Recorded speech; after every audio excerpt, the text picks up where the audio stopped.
Di sebuah daerah yang tak pernah benar-benar tidur, di tengah keramaian pasar Comal yang dipenuhi suara tawar-menawar dan hiruk-pikuk kehidupan, ada sebuah kisah yang tidak pernah diceritakan secara terang-terangan. Kisah tentang seorang pria sederhana yang dulunya hanya juragan mobil rental kecil, hidup pas-pasan, mengenakan baju sederhana, dan dikenal sebagai sosok pekerja keras. Namun, segalanya berubah. Rezekinya datang terlalu cepat, mobilnya bertambah banyak, hartanya melimpah. Tapi bersamaan dengan itu, sesuatu yang lain juga mulai datang. Sesuatu yang tidak terlihat, sesuatu yang menagih janji, dan sesuatu yang tidak akan berhenti sampai tumbalnya terpenuhi. Warga Pasar Comal mulai berbisik tentang kekayaan yang tidak wajar, tentang sosok wanita yang sering terlihat di malam hari, dan tentang satu persatu anggota keluarganya yang mulai meninggal secara tragis. Apakah ini hanya kebetulan? Atau ada harga yang harus dibayar untuk sebuah kekayaan? Inilah kisah nyata yang terjadi di balik kesuksesan seorang juragan mobil rental yang tanpa sadar telah menukar kebahagiaannya dengan kutukan pesugihan. Pagi hari di Pasar Comal selalu dimulai sebelum matahari benar-benar muncul. Langit masih berwarna abu-abu pucat dan embun pagi masih menempel di daun-daun pisang yang tumbuh di sekitar jalan. Namun kehidupan di pasar sudah bergerak. Suara pedagang sayur terdengar bersaut-sautan. Bayam, bayam segar. Ikan laut masih segar. Suara roda gerobak yang berderit, deru sepeda motor tua dan obrolan warga bercampur menjadi satu. Bau khas pasar menyeruak kemana-mana. Bau ikan, sayur, tanah basah dan gorengan dari warung pinggir jalan. Di sisi utara pasar, dekat pohon beringin tua yang akarnya menjulur keluar dari tanah, terparkir sebuah mobil Toyota Kijang Super tahun 1992 berwarna biru. Catnya sudah kusam dan mengelupas di beberapa bagian. Bemper depannya sedikit penyok, dan pintu sebelah kiri harus ditutup dengan tenaga ekstra agar bisa terkunci dengan benar. Di dalam mobil itu, duduk seorang pria bernama Pak Darno. Usianya sekitar 42 tahun. Tubuhnya kurus dengan tulang pipi yang menonjol. Kulitnya gelap karena terbiasa bekerja di bawah terik matahari. Ia mengenakan kaos oblong putih yang warnanya sudah berubah menjadi kekuningan, dipadukan dengan celana panjang hitam yang sedikit longgar. Di kakinya, ia memakai sandal jepit sederhana. Tangannya menggenggam setir, tapi pandangannya kosong menatap keramaian pasar. Sudah hampir 2 jam ia menunggu. Namun belum ada satupun orang yang mendekat. Sesekali orang-orang lewat di dekat mobilnya. Mereka melirik sekilas lalu berjalan pergi. Pak Darno tahu kenapa. Mobilnya sudah tua. Orang-orang lebih memilih mobil lain yang lebih bersih dan lebih baru. Tak jauh dari tempatnya parkir, ada mobil rental milik juragan lain. Mobil Avanza putih yang bersih dan mengkilap. Beberapa orang terlihat naik ke mobil itu dengan wajah puas. Pak Darno hanya bisa menarik nafas panjang. Ia menyandarkan kepalanya ke kursi. Dalam hatinya, ia bertanya-tanya, sampai kapan hidupnya seperti ini? Tak lama kemudian, seorang pria setengah baya mendekat. Harapan Pak Darno langsung muncul. Ia segera membuka pintu dan tersenyum ramah. Mau rental, Pak? Tanyanya sopan. Pria itu melihat mobil Pak Darno dari depan sampai belakang. Namun wajahnya berubah ragu. Mobilnya agak tua ya, Pak, katanya. Pak Darno tersenyum kaku. Iya, Pak, tapi masih kuat, mesin masih bagus. Pria itu mengangguk pelan. Namun kemudian ia melihat mobil Avanza putih di seberang. Maaf ya, Pak, saya pilih yang itu saja. Pria itu pergi begitu saja. Senyum Pak Darno perlahan menghilang. Ia kembali duduk di dalam mobil. Dadanya terasa berat. Ia sudah terbiasa dengan penolakan seperti itu. Namun tetap saja terasa menyakitkan. Waktu terus berjalan. Matahari mulai naik dan panas mulai terasa. Pasar semakin ramai. Namun mobil Pak Darno tetap sepi. Tak ada yang menyewa. Menjelang siang, akhirnya ia menyalakan mesin mobilnya. Mesin itu berbunyi kasar seperti orang tua yang batuk. Ia keluar dari area pasar. Perlahan mobil itu berjalan melewati jalan desa yang sempit. Di kiri kanan jalan terlihat rumah-rumah sederhana dengan dinding tembok yang belum dicat atau rumah kayu dengan atap genteng tua. Anak-anak berlarian tanpa alas kaki. Beberapa ibu duduk di depan rumah sambil mengupas sayur. Pak Darno terus mengemudi sampai tiba di rumahnya. Rumahnya sederhana. Dindingnya setengah tembok, setengah papan kayu. Atapnya dari genteng tua yang sudah menghitam. Di depan rumah ada pohon mangga yang tumbuh miring. Bu Siti, istrinya, berdiri di depan rumah. Ia mengenakan daster sederhana berwarna coklat. Wajahnya terlihat lelah, tapi tetap lembut. Ia tersenyum saat melihat Pak Darno pulang. "Sudah pulang, Pak," katanya pelan. Pak Darno hanya mengangguk. Bu Siti langsung mengerti. Ia tidak perlu bertanya. Ia sudah tahu jawabannya. Di dalam rumah, anak mereka, Rina, duduk di lantai sambil menggambar di buku tulis. Ia anak perempuan berusia 10 tahun. Rambutnya dikuncir 2. Wajahnya polos. Ia tersenyum saat melihat ayahnya. "Ayah pulang." Pak Darno tersenyum tipis. "Iya, Nak." Namun di dalam hatinya ia merasa bersalah. Ia merasa belum menjadi ayah yang baik. Di dapur, Bu Siti menyiapkan makan siang. Hanya ada nasi, tempe goreng, dan sambal. Mereka makan bersama dalam diam. Tak ada yang mengeluh. Namun suasana terasa berat. Setelah makan, Pak Darno duduk di depan rumah. Ia menatap jalan. Beberapa mobil rental milik juragan lain lewat. Mobil-mobil itu bersih, baru, ramai penumpang. Pak Darno menatap mobilnya sendiri.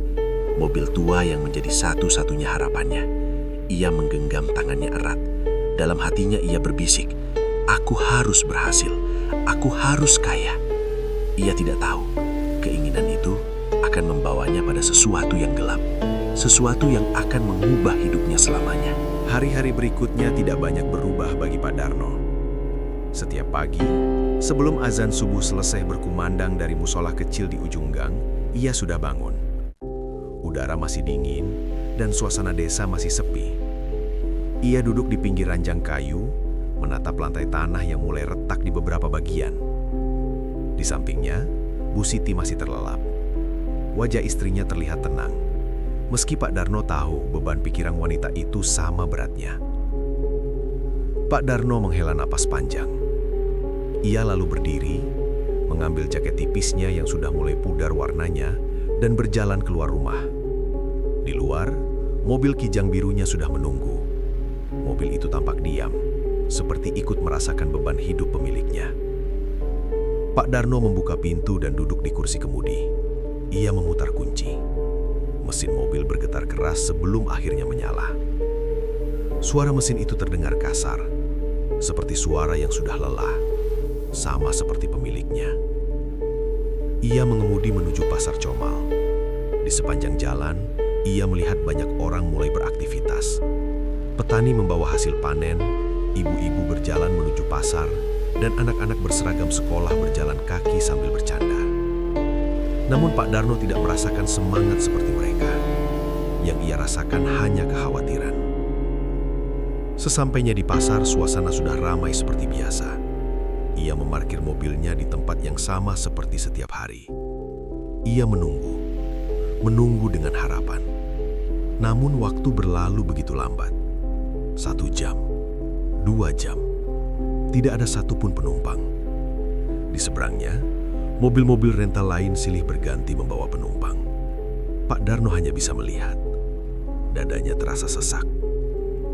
Sekitar pukul 11 siang, akhirnya ia menyerah. Ia menyalakan mesin mobil dan pulang. Sepanjang perjalanan, pikirannya dipenuhi berbagai pertanyaan. Bagaimana ia akan membayar kebutuhan rumah? Bagaimana ia akan membeli beras? Bagaimana masa depan anaknya? Sesampainya di rumah, Bu Siti menyambutnya dengan wajah penuh harap. Namun saat melihat ekspresi suaminya, harapan itu perlahan memudar. "Belum dapat penumpang, Pak?" tanyanya pelan. Pak Darno menggeleng. Bu Siti terdiam. Ia mencoba tersenyum, meski jelas itu senyum yang dipaksakan. "Tidak apa-apa, Pak. Mungkin besok rezekinya ada." Pak Darno tidak menjawab. Ia masuk ke dalam rumah dan duduk di kursi kayu tua. Rina datang mendekat. "Ayah," katanya pelan. "Ada apa, Nak?" Rina terlihat ragu. "Besok sekolah minta bayar buku." Kata-kata itu seperti pisau yang menusuk hati Pak Darno. Ia terdiam. Ia tidak tahu harus menjawab apa. Uang yang ia miliki bahkan tidak cukup untuk membeli beras lebih dari 2 hari.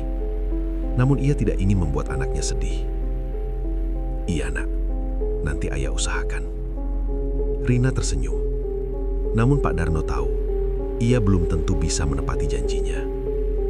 Malam itu, mereka makan dengan lauk seadanya. Hanya nasi dan garam.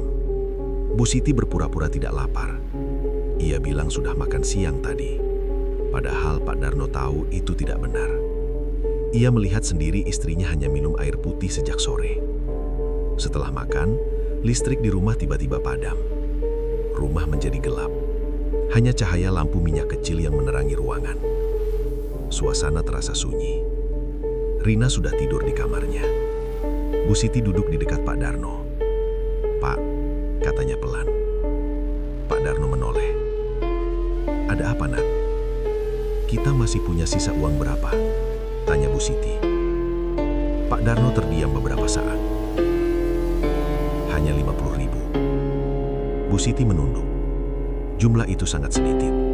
Tidak cukup untuk kebutuhan beberapa hari. Suasana menjadi hening. Hanya suara jangkrik yang terdengar dari luar. Pak Darno merasa dadanya semakin sesak. Ia merasa gagal. Sebagai suami, sebagai ayah. Ia melihat tangan istrinya yang mulai kasar karena sering bekerja. Ia melihat rumah mereka yang sederhana. Ia melihat kehidupan mereka yang tidak pernah berubah. Malam semakin larut. Bu Siti masuk ke kamar. Namun Pak Darno tetap duduk di luar. Ia menatap kegelapan. Angin malam terasa dingin. Pikirannya dipenuhi keputusasaan. Ia teringat mobil-mobil rental lain yang sukses. Ia teringat juragan-juragan yang hidup enak. Ia teringat wajah anaknya. Air matanya perlahan jatuh. Untuk pertama kalinya dalam waktu yang lama, Pak Darno menangis. Dalam hatinya ia berkata pelan, "Aku tidak mau hidup seperti ini selamanya. Aku ingin kaya. Aku ingin keluargaku bahagia." Ia tidak tahu, keinginan itu akan segera dijawab dengan cara yang tidak pernah ia bayangkan. Malam itu suasana Pasar Comal sudah jauh berbeda dibandingkan pagi hari. Jika pagi dipenuhi suara teriakan pedagang dan pembeli, maka malam dipenuhi kesunyian yang aneh. Beberapa lampu jalan menyala redup, sebagian bahkan mati. Hanya warung-warung kecil yang masih buka, melayani orang-orang yang ingin minum kopi atau sekadar berbincang. Pak Darno duduk di dalam mobilnya yang terparkir di pinggir jalan dekat pasar. Ia belum ingin pulang. Di rumah, ia tahu hanya ada kesunyian dan pikiran yang sama beratnya. Ia mematikan mesin mobil. Suasana langsung menjadi sunyi. Ia menatap warung kopi kecil di seberang jalan. Warung itu sederhana, berdinding papan kayu dengan lampu kuning redup yang menggantung di tengah. Di depannya ada beberapa bangku panjang dari kayu. Beberapa pria duduk di sana, minum kopi dan merokok. Pak Darno menghela napas panjang. Ia lalu keluar dari mobil dan berjalan menuju warung itu. Langkahnya pelan, pikirannya kosong. Sesampainya di warung, ia duduk di bangku paling ujung. "Pak, kopi hitam 1?" katanya pelan pada pemilik warung, seorang pria tua bernama Pak Wiryo. Pak Wiryo mengangguk. Tak lama secangkir kopi hitam panas disajikan di depannya. Uapnya naik perlahan ke udara malam. Pak Darno menatap kopi itu. Ia menggenggam gelasnya. Hangatnya terasa di tangannya. Namun hatinya tetap dingin. Ia meminum kopi itu perlahan. Rasanya pahit, sama seperti hidupnya. Beberapa pria di warung itu berbincang tentang pekerjaan mereka. Ada yang bercerita tentang hasil panen yang bagus, ada yang bercerita tentang usaha yang mulai berkembang. Pak Darno hanya diam. Ia merasa seperti orang asing. Ia merasa tertinggal. Tak lama kemudian, satu persatu orang di warung mulai pulang. Warung menjadi semakin sepi. Hanya tersisa Pak Darno dan suara jangkrik. Angin malam bertiup pelan. Lampu kuning itu bergoyang sedikit. Tiba-tiba, seseorang duduk di sebelah Pak Darno. Padahal Pak Darno tidak melihat siapapun datang. Ia menoleh perlahan. Seorang pria tua duduk di sana. Pak Darno tidak tahu sejak kapan pria itu ada di situ. Pria itu mengenakan pakaian hitam sederhana. Bajunya seperti pakaian orang desa, namun tampak lebih gelap dari biasanya. Wajahnya pucat, matanya dalam dan tajam. Pak Darno merasa merinding. Pria itu tidak langsung berbicara. Ia hanya menatap ke depan. Beberapa detik berlalu dalam keheningan. Lalu pria itu berkata pelan, "Kamu terlihat lelah." Suara pria itu berat dan dingin. Pak Darno terdiam. Ia tidak tahu harus menjawab apa. Pria itu menoleh, menatap langsung ke mata Pak Darno. "Kamu ingin hidupmu berubah, bukan?" Jantung Pak Darno berdegup kencang. Ia merasa aneh. Bagaimana pria ini tahu? Pak Darno mencoba tersenyum. Namanya juga hidup, Pak. Kadang sulit. Pria itu tersenyum tipis. Namun senyum itu terasa aneh. Bukan senyum yang hangat, melainkan senyum yang membuat bulu kuduk berdiri. "Aku bisa membantumu," kata pria itu. Pak Darno mengerutkan kening. "Membantu apa?" Pria itu mendekat sedikit. "Menjadi kaya." Kata-kata itu membuat napas Pak Darno tertahan. Ia menatap pria itu dengan bingung. Apa maksudnya? Pria itu tidak langsung menjawab. Ia hanya menatap lurus ke depan. "Mobilmu akan bertambah. Uangmu akan banyak. Hidupmu akan berubah." Suara pria itu terdengar pelan, namun setiap kata terasa berat. Pak Darno mulai merasa takut. Namun di dalam hatinya ada rasa penasaran. Ia menelan ludah. Bagaimana caranya? Pria itu menoleh perlahan. Matanya menatap tajam. "Ada jalan, tapi tidak semua orang berani." Angin malam tiba-tiba terasa lebih dingin. Pak Darno merasakan sesuatu yang aneh, namun ia tidak bisa berhenti mendengarkan. Ia ingin tahu lebih banyak. Ia ingin keluar dari hidupnya yang sekarang. "Apa yang harus saya lakukan, Pak?" tanya Pak Darno pelan. Pria itu tersenyum lagi. Senyum yang sama, senyum yang membuat suasana terasa tidak nyaman. "Nanti aku akan datang lagi." Pria itu lalu berdiri. Pak Darno terdiam. Ia ingin bertanya sesuatu, namun kata-katanya tertahan. Pria itu berjalan pergi, langkahnya pelan, masuk ke dalam kegelapan malam. Pak Darno menatap ke arah pria itu pergi. Dadanya terasa tidak tenang. Ia tidak tahu siapa pria itu. Ia tidak tahu apa maksudnya. Namun kata-kata pria itu terus teringang di kepalanya. "Mobilmu akan bertambah, uangmu akan banyak." Pak Darno duduk lama di warung itu. Pikirannya kacau, antara takut dan berharap. Ia tidak tahu bahwa pertemuan malam itu adalah awal dari sesuatu yang akan menghancurkan hidupnya selamanya. Sejak pertemuannya dengan pria tua di warung kopi malam itu, pikiran Pak Darno tidak pernah tenang. Setiap hari, saat ia duduk di dalam mobil tuanya di pinggir pasar Comal, kata-kata pria itu terus terngiang di kepalanya. "Mobilmu akan bertambah. Uangmu akan banyak." Pak Darno mencoba melupakannya. Ia menganggap itu hanya omongan orang aneh. Namun semakin ia mencoba melupakan, semakin jelas suara itu terasa di pikirannya. Hari itu, pasar terlihat sangat ramai. Banyak mobil keluar masuk. Orang-orang sibuk membawa barang belanjaan. Beberapa mobil rental bahkan harus antre karena banyaknya penyewa. Namun seperti biasa, mobil Pak Darno tetap sepi. Ia melihat seorang pria membawa keluarganya mendekati mobilnya.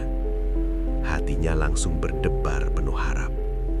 Namun sebelum pria itu sampai, ia malah berbelok menuju mobil lain yang lebih baru. Harapan Pak Darno langsung jatuh. Ia menunduk, tangannya menggenggam setir dengan kuat. Dadanya terasa panas. Ia merasa marah. Marah pada keadaan. Marah pada dirinya sendiri. Menjelang sore, ia pulang dengan langkah berat. Sesampainya di rumah, Bu Siti sedang duduk di depan rumah, menjahit baju milik tetangga untuk mendapat sedikit uang tambahan. Wajahnya terlihat lelah, namun ia tetap tersenyum saat melihat suaminya. "Capek, Pak?" tanyanya lembut. Pak Darno hanya mengangguk. Ia duduk di kursi bambu di depan rumah. Rina keluar dari dalam rumah dan memeluk ayahnya. "Ayah." Pak Darno mengusap kepala anaknya. Namun di dalam hatinya, ia merasa semakin hancur. Ia merasa tidak berguna. Malam itu, setelah makan sederhana, Pak Darno tidak bisa tidur. Ia keluar rumah, duduk sendirian di depan rumah. Angin malam bertiup pelan. Suasana desa sangat sunyi. Hanya suara jangkrik yang terdengar. Ia menatap ke arah jalan. Kosong, gelap. Namun tiba-tiba, ia melihat seseorang berdiri di bawah pohon mangga di depan rumahnya. Pak Darno terkejut. Siluet itu perlahan mendekat. Dan saat terkena cahaya lampu rumah, Pak Darno langsung mengenalinya. Pria tua itu, pria yang ia temui di warung kopi. Jantung Pak Darno langsung berdegup kencang. Pria itu berdiri diam, menatapnya. Pak Darno tidak tahu harus berbuat apa. Pria itu tersenyum tipis. "Kamu belum tidur," katanya pelan. Pak Darno berdiri perlahan. "Bapak, siapa sebenarnya?" Pria itu tidak langsung menjawab. Ia hanya berjalan mendekat. Langkahnya pelan, namun setiap langkahnya terasa berat. "Aku hanya seseorang yang bisa membantumu," katanya. Pak Darno menelan ludah. "Membantu bagaimana?" Pria itu menatap lurus ke mata Pak Darno. "Mengubah hidupmu." Angin malam tiba-tiba terasa lebih dingin. Pak Darno merasakan bulu kuduknya berdiri. Namun ia tidak bisa berpaling. Ia ingin tahu. Ia ingin keluar dari hidup miskin ini. "Apa yang harus saya lakukan?" tanya Pak Darno pelan. Pria itu tersenyum.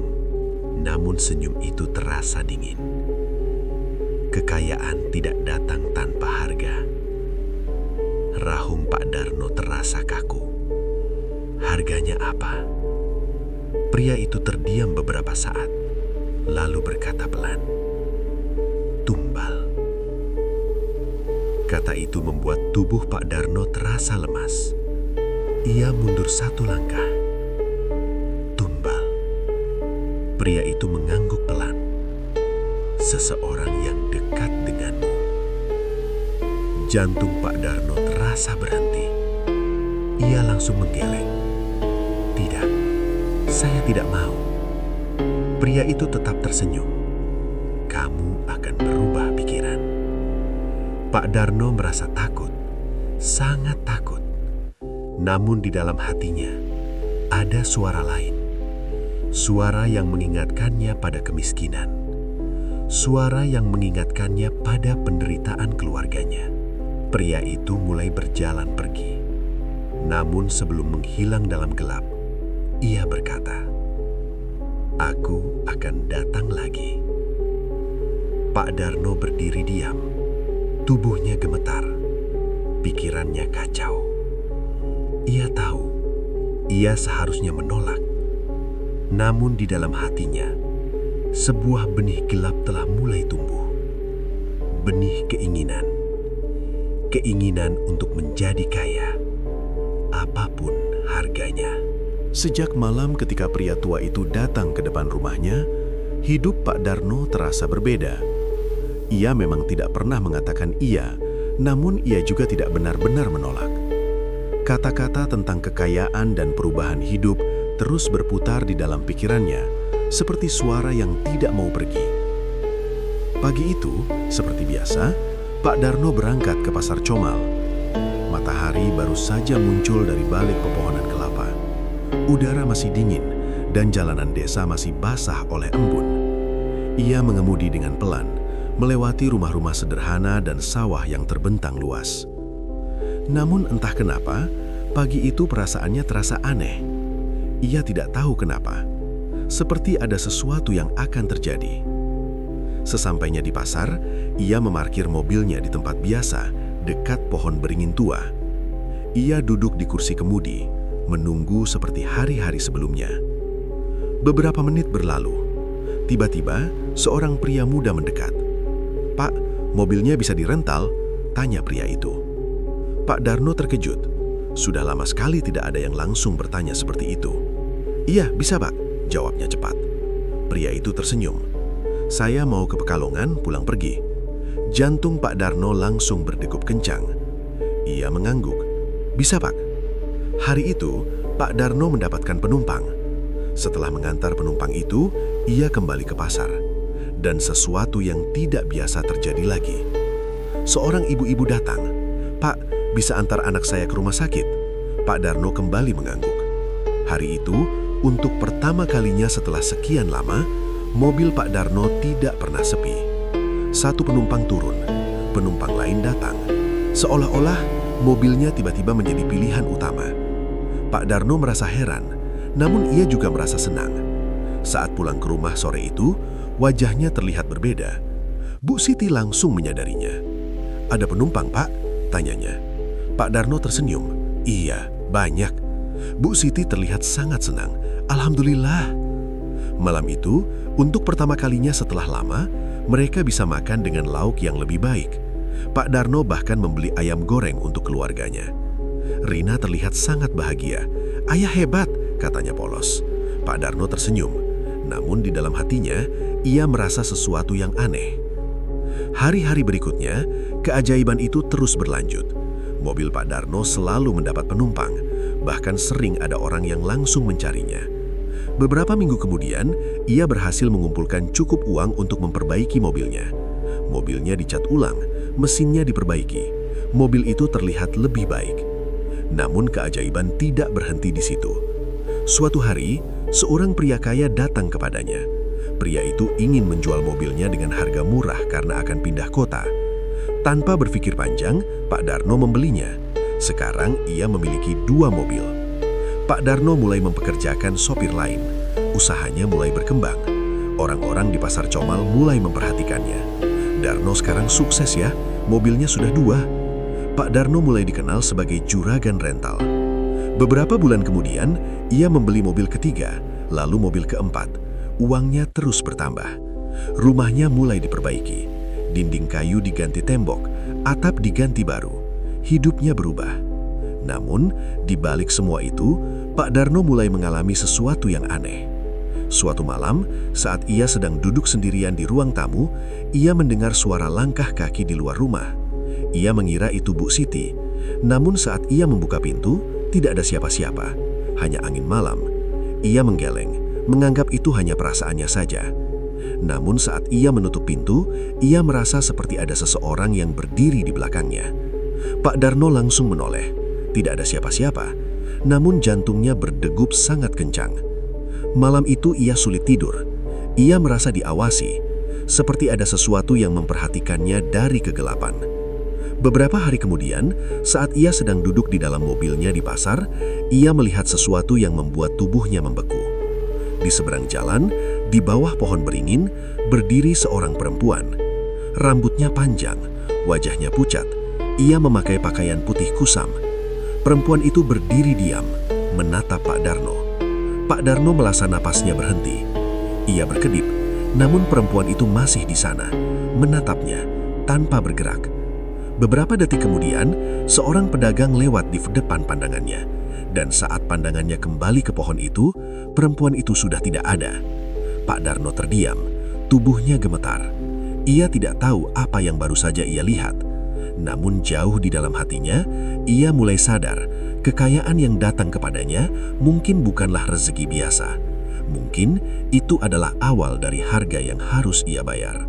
Sejak hari ketika Pak Darno melihat sosok perempuan berambut panjang di bawah pohon beringin Pasar Comal, hidupnya tidak pernah terasa sama lagi. Ia mencoba meyakinkan dirinya bahwa itu hanya halusinasi. Mungkin karena kelelahan atau terlalu banyak pikiran. Namun, jauh di dalam hatinya, ia tahu apa yang dilihatnya terasa terlalu nyata untuk sekedar bayangan. Pagi itu, Pasar Comal tetap ramai seperti biasa.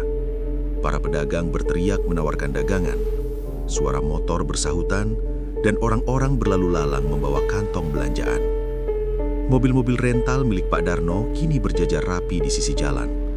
Ada 4 mobil yang kini ia miliki. Semuanya bersih, mengkilap, dan siap digunakan. Beberapa sopir yang bekerja padanya sibuk mempersiapkan mobil. "Pak, ini kunci mobil yang kemarin dipakai," kata salah satu sopirnya, Joko, sambil menyerahkan kunci. Pak Darno mengangguk.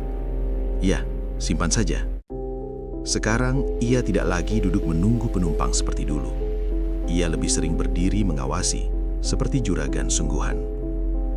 Orang-orang mulai memanggilnya dengan sebutan baru. "Pak Juragan, Pak Darno sekarang sukses." Namun setiap kali mendengar itu, hatinya tidak sepenuhnya merasa senang. Ada sesuatu yang mengganggunya. Siang itu, saat ia berdiri di dekat mobilnya, matanya kembali tertuju pada pohon beringin tua, dan jantungnya langsung berdegup kencang. Di sana, berdiri sosok perempuan itu lagi, sama seperti sebelumnya. Rambut panjang menutupi sebagian wajahnya, kulitnya pucat. Pak Darno membeku. Ia tidak bergerak. Perempuan itu tidak bergerak. Ia hanya berdiri, menatap lurus ke arah Pak Darno, seolah hanya dia yang bisa melihatnya. Tiba-tiba, seorang pedagang lewat di depan Pak Darno. "Permisi, Pak." Pak Darno tersentak. Saat ia kembali melihat ke arah pohon itu, perempuan itu sudah tidak ada. Pak Darno langsung berkeringat dingin. Ia menoleh ke sekeliling. Orang-orang tetap beraktivitas seperti biasa. Tidak ada yang terlihat aneh, seolah tidak ada yang terjadi. Namun Pak Darno tahu, ia tidak berhalusinasi. Malam harinya Pak Darno pulang ke rumah. Rumahnya kini sudah jauh lebih bagus dari sebelumnya. Dindingnya sudah dicat, lantainya sudah dipasang keramik, dan peringatannya terlihat lebih rapi. Namun entah kenapa, rumah itu terasa lebih dingin, lebih sunyi. Bu Siti sedang memasak di dapur. Rina sedang belajar di ruang tengah. Kehidupan mereka terlihat lebih baik. Namun hati Pak Darno tidak merasa tenang. Malam semakin larut. Setelah semua tertidur, Pak Darno masih terjaga. Ia duduk sendirian di ruang tamu. Lampu menyala redup. Suasana sunyi. Tiba-tiba, ia mendengar suara. Suara langkah kaki. Pelan, dari arah luar rumah. Pak Darno langsung menegang. Ia menahan napas. Suara itu berhenti tepat di depan pintu. Pak Darno tidak berani bergerak. Beberapa detik berlalu dalam keheningan. Lalu, terdengar suara ketukan. Tok, tok, tok. Pelan, namun jelas. Pak Darno merasa tubuhnya gemetar. Ia berdiri perlahan. Langkahnya terasa berat. Ia berjalan menuju pintu. Tangannya gemetar saat memegang gagang pintu. Ia membuka pintu perlahan. Dan tidak ada siapa-siapa. Hanya kegelapan malam. Ingin menutup pintu kembali. Tiba-tiba ia melihat sesuatu di ujung halaman. Seorang perempuan berdiri di sana. Perempuan itu, rambut panjang, wajah pucat, pakaiannya putih kusam. Ia berdiri diam, menatap Pak Darno. Jantung Pak Darno terasa berhenti. Ia ingin berteriak, namun suaranya tidak keluar. Perempuan itu perlahan mengangkat tangannya, menunjuk ke arah Pak Darno. Lalu, ia menghilang. Begitu saja, seperti tidak pernah ada. Pak Darno langsung menutup pintu dengan keras. Napasnya terengah-engah. Tubuhnya basah oleh keringat. Ia mundur perlahan, duduk di kursi. Pikirannya kacau. Ia teringat pria tua itu. Ia teringat kata-katanya. Kekayaan tidak datang tanpa harga. Pak Darno menutup wajahnya dengan kedua tangan. Untuk pertama kalinya sejak ia menjadi kaya, ia merasa sangat takut. Ia mulai sadar, sesuatu sedang datang. Sesuatu yang tidak bisa ia hindari. Sesuatu yang mulai menagih. Sejak malam ketika sosok perempuan itu muncul di halaman rumahnya, hidup Pak Darno berubah menjadi penuh ketakutan. Ia tidak lagi merasa nyaman di rumahnya sendiri. Setiap sudut terasa seperti menyimpan sesuatu yang mengawasinya. Setiap malam terasa lebih panjang dan lebih dingin dari biasanya. Namun ia tidak berani menceritakan apapun kepada Bu Siti. Ia tidak ingin membuat istrinya takut. Ia mencoba bersikap seperti biasa. Setiap pagi, ia tetap pergi ke Pasar Comal. Mobil-mobil rentalnya kini semakin banyak. Usahanya semakin sukses. Orang-orang semakin menghormatinya. Pak Darno sekarang sudah jadi juragan besar, kata seorang pedagang sayur. Pak Darno hanya tersenyum tipis. Namun di balik senyum itu, hatinya dipenuhi kecemasan. Hari itu saat ia pulang ke rumah, ia melihat Bu Siti duduk di depan rumah. Wajah istrinya terlihat pucat. Pak Darno langsung khawatir. "Bu, kenapa?" tanyanya. Bu Siti tersenyum lemah. "Tidak apa-apa, Pak. Cuma sedikit pusing." Pak Darno mendekat. Ia menyentuh dahi istrinya. Panas. Tubuh Bu Siti terasa panas. "Mungkin cuma kecapean," kata Bu Siti pelan. Pak Darno mengangguk. Namun hatinya merasa tidak tenang. Malam itu, Bu Siti mulai demam tinggi. Tubuhnya menggigil. Pak Darno panik. Ia membawa istrinya ke puskesmas terdekat. Namun dokter tidak menemukan penyakit yang jelas. "Tidak ada infeksi berat," kata dokter. "Mungkin hanya demam biasa." Pak Darno membawa Bu Siti pulang. Namun hari demi hari, kondisi Bu Siti tidak membaik. Tubuhnya semakin lemah. Wajahnya semakin pucat. Ia sering menatap kosong ke arah pintu, seolah melihat sesuatu. Suatu malam, Bu Siti memanggil Pak Darno dengan suara lemah. "Pak." Pak Darno langsung mendekat. "Iya, Bu." Bu Siti menggenggam tangan suaminya. Tangannya dingin. "Saya sering melihat perempuan di rumah ini." Jantung Pak Darno langsung berdegup kencang. "Apa maksudmu?" Bu Siti menatap pintu kamar. Dia berdiri di sana. Pak Darno langsung menoleh. Namun tidak ada siapa-siapa. Saat ia kembali melihat istrinya, Bu Siti terlihat ketakutan. Dia menatap saya. Pak Darno tidak tahu harus berkata apa. Ia hanya menggenggam tangan istrinya. Di dalam hatinya, ia tahu yang dilihat istrinya adalah nyata. Malam semakin larut. Bu Siti akhirnya tertidur. Namun nafasnya terdengar lemah. Pak Darno duduk di sampingnya. Ia tidak berani tidur. Sekitar tengah malam, udara di dalam kamar tiba-tiba terasa sangat dingin. Pak Darno merasakan bulu kuduknya berdiri. Ia melihat ke arah pintu kamar. Dan ia melihatnya. Sosok perempuan itu berdiri di sana.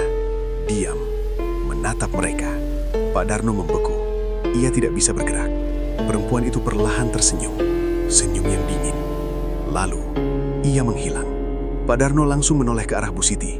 Nafas istrinya semakin lemah. Bu, panggilnya panik. Namun Bu Siti tidak menjawab. Tubuhnya tidak bergerak. Pak Darno mengguncangnya perlahan. Namun tidak ada reaksi. Air mata mulai jatuh di wajah Pak Darno. "Bu, jangan tinggalkan aku." Namun semuanya sudah terlambat. Bu Siti telah meninggal. Pak Darno menangis. Tangisnya pecah di tengah malam yang sunyi. Rina terbangun dan ikut menangis. Rumah itu dipenuhi kesedihan. Keesokan harinya, warga desa datang melayat. Jenazah Bu Siti dibungkus kain kafan. Tangisan terdengar di mana-mana. Pak Darno hanya duduk diam. Wajahnya kosong. Ia merasa hancur. Ia kehilangan istrinya. Namun jauh di dalam hatinya, ia tahu ini bukan kematian biasa. Ini adalah tumbal pertama. Malam itu, setelah semua orang pulang, Pak Darno duduk sendirian di ruang tamu. Rumah terasa sangat sunyi. Tiba-tiba, ia melihat sosok perempuan itu berdiri di sudut ruangan. Menatapnya, Pak Darno tidak berteriak. Ia hanya menangis. Kini ia sadar, kekayaan yang ia miliki dibayar dengan nyawa orang yang paling ia cintai. Dan itu baru permulaan. Kematian Bu Siti meninggalkan luka yang sangat dalam bagi Pak Darno dan anaknya, Rina. Rumah yang dulu terasa hangat, kini terasa dingin dan kosong. Tidak ada lagi suara Bu Siti di dapur setiap pagi. Tidak ada lagi senyum lembutnya saat menyambut Pak Darno pulang dari pasar. Hari-hari setelah pemakaman terasa seperti mimpi buruk yang tidak kunjung berakhir. Namun, anehnya, usaha rental Pak Darno justru semakin berkembang. Beberapa hari setelah kematian Bu Siti, seorang pria dari kota datang ke Pasar Comal. Ia ingin menyewa mobil dalam jangka panjang untuk keperluan proyek. Ia mendengar bahwa Pak Darno memiliki banyak mobil rental. "Pak Darno, saya mau sewa 3 mobil sekaligus," kata pria itu. Pak Darno terdiam sejenak. Ia tidak menyangka akan mendapat permintaan sebesar itu. "Ya, bisa Pak," jawabnya pelan. Uang yang diterimanya sangat besar. Lebih besar dari yang pernah ia dapat sebelumnya. Beberapa minggu kemudian, ia membeli mobil baru lagi. Sekarang, ia memiliki 7 mobil rental. Namanya semakin dikenal. Orang-orang mulai menghormatinya. Namun, setiap kali melihat mobil-mobil itu, Pak Darno tidak merasa bangga. Ia hanya merasa takut, karena ia tahu semua ini tidak datang dengan cuma-cuma. Di rumah, suasana terasa berbeda. Rina menjadi lebih pendiam sejak kematian ibunya. Ia tidak lagi ceria seperti dulu. Ia sering duduk sendirian di kamar. Suatu malam saat Pak Darno sedang duduk di ruang tamu, Rina datang mendekat. "Ayah," katanya pelan. Pak Darno menoleh. "Iyalah." Rina terlihat ragu. "Ayah, aku sering lihat ibu." Jantung Pak Darno langsung berdegup kencang. "Apa maksudmu?" Rina menatap ke arah kamar. "Ibu berdiri di sana." Pak Darno merasakan tubuhnya dingin. Ia berusaha tersenyum. "Mungkin kamu hanya mimpi, Nak." Namun di dalam hatinya, ia tahu itu bukan mimpi. Malam itu setelah Rina tidur, Pak Darno duduk sendirian. Lampu rumah menyala redup. Suasana sunyi. Tiba-tiba, ia mendengar suara langkah kaki dari arah dapur. Pelan. Pak Darno langsung berdiri. Ia berjalan perlahan menuju dapur. Dan saat ia sampai di sana, ia melihat sosok perempuan itu lagi. Berdiri di sudut dapur. Rambut panjangnya menutupi wajah. Pak Darno membeku. Perempuan itu perlahan mengangkat kepalanya. Matanya kosong. Wajahnya pucat. Ia menatap Pak Darno tanpa berkedip. Pak Darno tidak bisa bergerak. Tubuhnya terasa lemas. Perempuan itu perlahan mengangkat tangannya, seolah menunjuk ke arah dalam rumah, ke arah kamar Rina. Jantung Pak Darno terasa berhenti. Ia ingin berteriak, namun suaranya tidak keluar. Dalam sekejap, perempuan itu menghilang. Pak Darno langsung berlari ke kamar Rina. Ia membuka pintu dengan panik. Rina sedang tidur, namun wajahnya terlihat pucat. Pak Darno duduk di samping anaknya. Ia menggenggam tangan Rina. Air matanya jatuh. Ia mulai sadar, apa yang dikatakan pria tua itu dulu adalah benar. Kekayaan ini memiliki harga, dan harga itu belum selesai dibayar. Hari-hari berikutnya, ketakutan Pak Darno semakin besar. Ia sering melihat bayangan perempuan itu. Kadang di halaman rumah, kadang di dekat mobilnya di pasar, kadang di dalam rumah. Perempuan itu tidak pernah berbicara. Ia hanya menatap, menunggu. Pak Darno hidup dalam ketakutan. Ia tidak bisa tidur nyenyak. Ia tidak bisa merasa tenang. Namun ia juga tidak bisa menghentikan semuanya. Karena kekayaan itu terus datang. Dan setiap kali kekayaan itu bertambah, ketakutan itu juga semakin besar. Pak Darno mulai sadar, ia tidak sedang diberi hadiah. Ia sedang menunggu giliran kehilangan berikutnya. Dan di dalam hatinya, ia tahu siapa yang akan menjadi tumbal selanjutnya. Sejak malam ketika sosok perempuan itu menunjuk ke arah kamar Rina, hidup Pak Darno dipenuhi ketakutan yang belum pernah ia rasakan sebelumnya. Ketakutan itu berbeda, bukan lagi tentang dirinya, tapi tentang satu-satunya orang yang tersisa dalam hidupnya.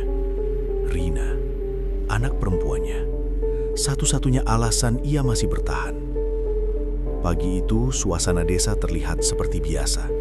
Matahari bersinar hangat, suara ayam berkokok terdengar dari kejauhan, dan warga mulai beraktivitas. Namun di dalam rumah Pak Darno, suasana terasa berbeda. Rina duduk di kursi ruang tamu, diam, tidak seperti biasanya. Biasanya ia akan bersiap ke sekolah dengan semangat. Namun pagi itu, wajahnya pucat. "Ayah," katanya pelan. Pak Darno yang sedang memakai jaket langsung menoleh. "Iya, Nak." Rina menatap ayahnya dengan mata yang terlihat takut.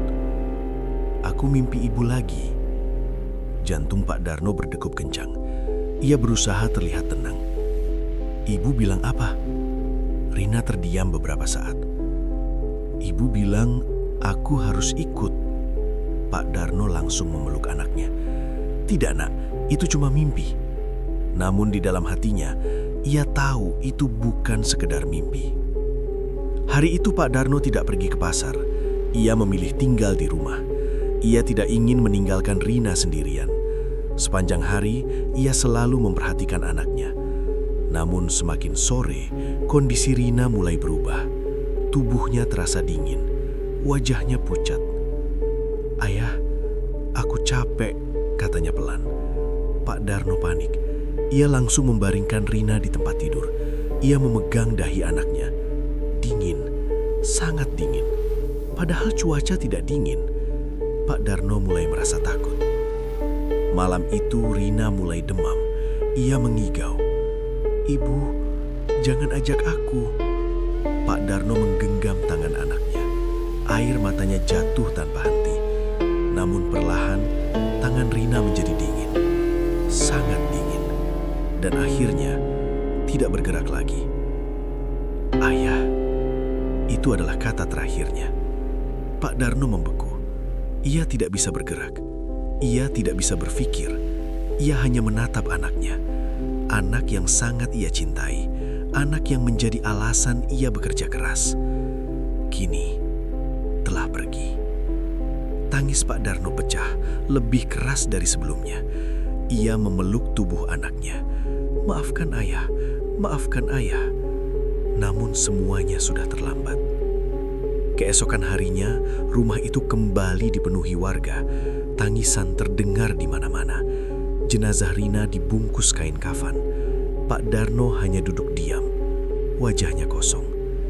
Ia telah kehilangan segalanya. Istri, anak, semua.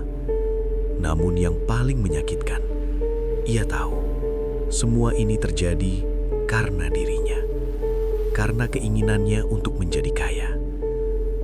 Malam itu setelah semua orang pergi, Pak Darno duduk sendirian di rumahnya. Rumah itu kini benar-benar kosong, sunyi, dingin. Tiba-tiba, ia mendengar suara. Suara langkah kaki dari belakangnya. Pak Darno tidak perlu menoleh. Ia sudah tahu siapa itu. Suara itu berhenti di dekatnya.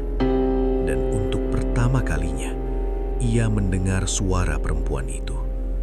Suara yang dingin. Janji belum selesai. Pak Darno menutup matanya. Air matanya jatuh. Ia sadar, semua ini belum berakhir. Rumah Pak Darno kini benar-benar kosong. Tidak ada lagi suara Bu Siti di dapur. Tidak ada lagi tawa kecil Rina di ruang tamu. Yang tersisa hanya kesunyian. Kesunyian yang terasa hidup. Setiap sudut rumah itu menjadi pengingat akan kesalahan terbesar dalam hidupnya. Pak Darno duduk sendirian di kursi kayu di ruang tamu. Lampu menyala redup. Dinding rumah yang dulu ia banggakan kini terasa seperti penjara. Ia tidak lagi pergi ke pasar Comal. Mobil-mobil rentalnya masih beroperasi. Sopir-sopirnya masih bekerja. Uang masih terus datang.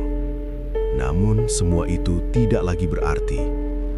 Untuk apa kaya jika tidak ada lagi keluarga yang bisa ia bahagiakan?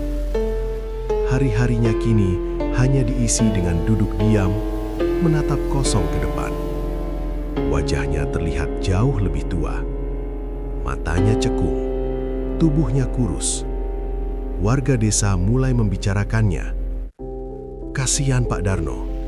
Dulu miskin, sekarang kaya, tapi keluarganya habis. Namun tidak ada yang tahu kebenaran sebenarnya.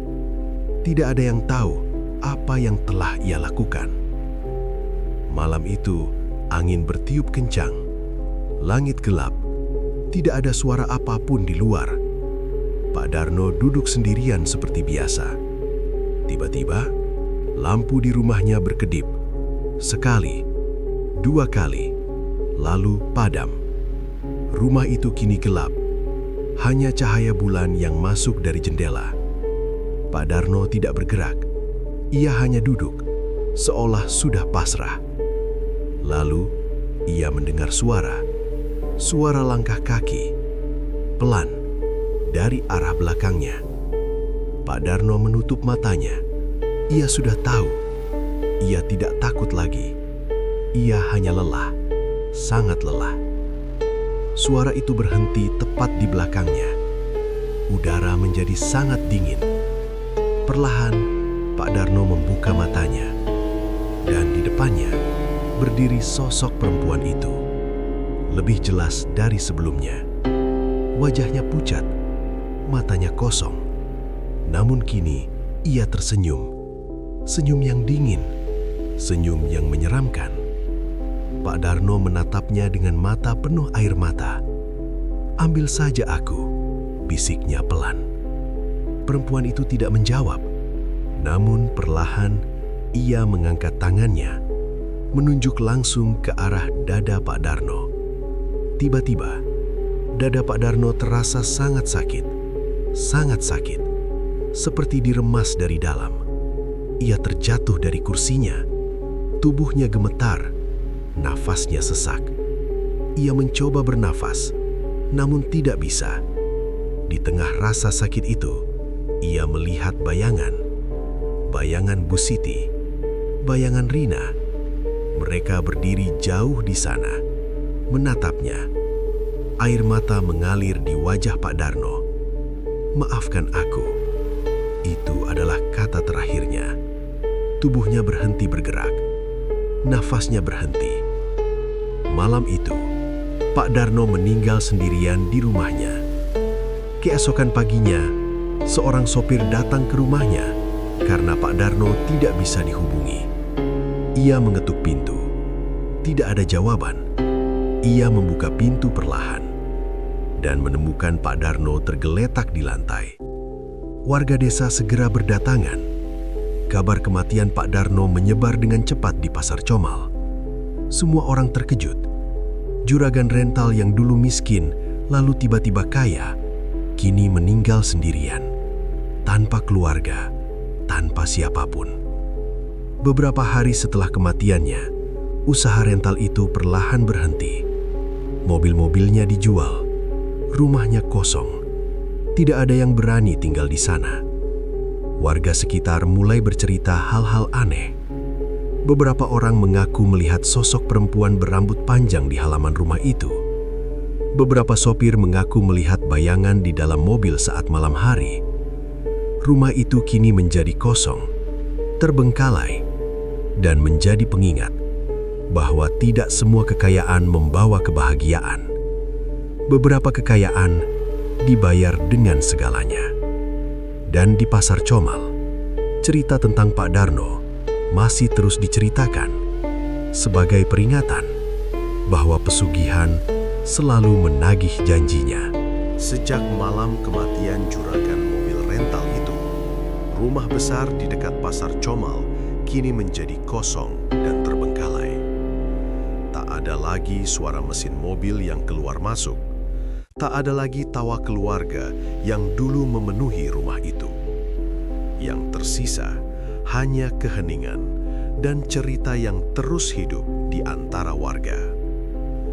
Beberapa orang mengaku masih melihat sosok wanita berambut panjang berdiri di depan rumah itu, menatap kosong seolah masih menunggu sesuatu. Mungkin menunggu janji yang belum selesai. Atau mungkin memastikan tidak ada lagi yang berani melakukan perjanjian yang sama.